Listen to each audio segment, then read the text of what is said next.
Alena, do you take Jerome to be your husband, to love him, to comfort him, honor him, provide for him, forsaking all others cling only to him as long as you both shall live?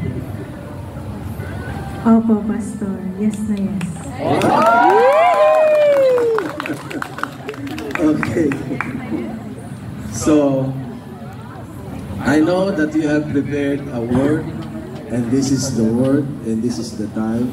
So, you can now present as mauuna ang lalaki. Please do your bow. Yan, nakahanda pa na sila.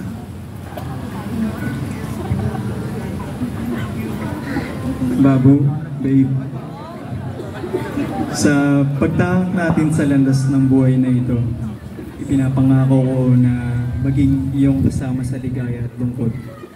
Sa oras ng tagumpay at hamon, nandito ako, handang sumuporta at magsilbing iyong kasangga. Nung makilala kita, naranasan ko ang kakaibang kahulugan ng pag-ibig. Ang mga ngiti mo ay nagbibigay liwanag sa madilim na bahagi ng aking buhay. At ang iyong mga halik ay tila himala na nagpapagaling sa lahat ng sugat ng aking puso. Malalim. Baby, sa harap ng Diyos at ng ating mga saksi, ipinapangako ko ang aking sarili na harapin ang hamon ng buhay na magkasama. May kasiguro ang ating pagmamahalan ay magiging mas matibay pa sa mga unos na dumaan.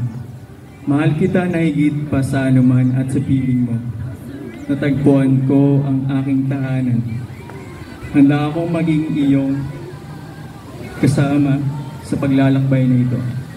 Kasama ang pag-asa ng ating pagmamahalan at magiging kwento ng wagas na pag-ibig.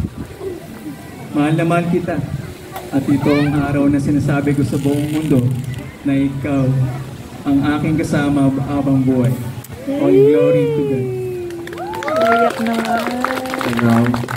Pastor, may pao din po ako ibon.